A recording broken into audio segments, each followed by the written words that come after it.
They're coming back on. I've been in this band for 30 years. I know there's no way. First of all, they're afraid of you people, and they know that to go past you to get out of here.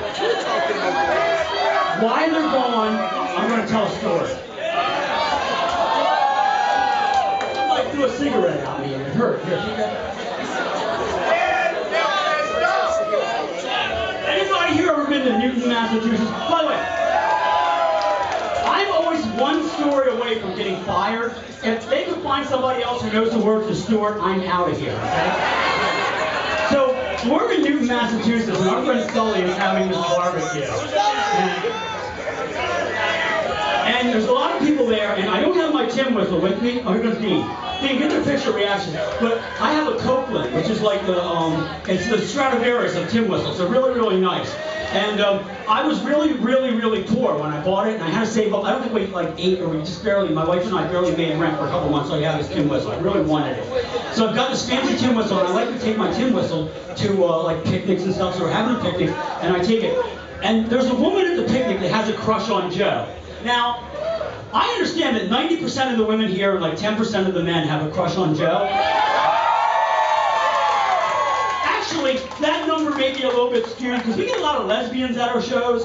Because I noticed when I was single, I'd say, hey, maybe you'd like to come back to my hotel room later. And the girls would go, no, I'm a lesbian. I just became a lesbian right now when you ask me. So, there's a woman there with a crush on Joe, okay? So, I've got my fancy tin whistle.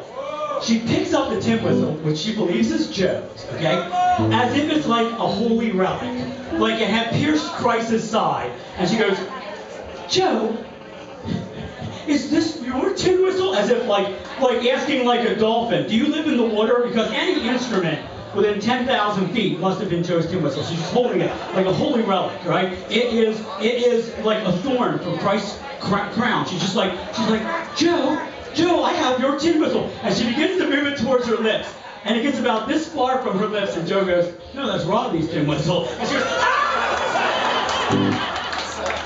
Suddenly it became Amy Winehouse's used hypodermic syringe. And people ask me, like my wife, who was my fiance was there at the time, she asked me, didn't that hurt? And I'm like, no, because I know where my mouth's been, all right? Can't get a fucking word in. It's picture time, okay? I need you to give me one of these. Okay, everybody. What I do, I said, flyers, fucking beat you.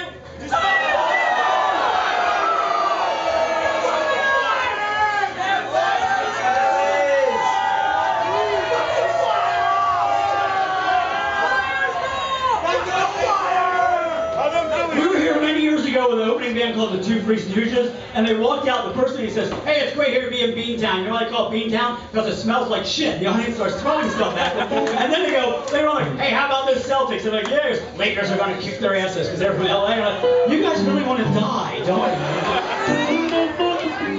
I have to go confer with the band. We don't know what we're going to play, really.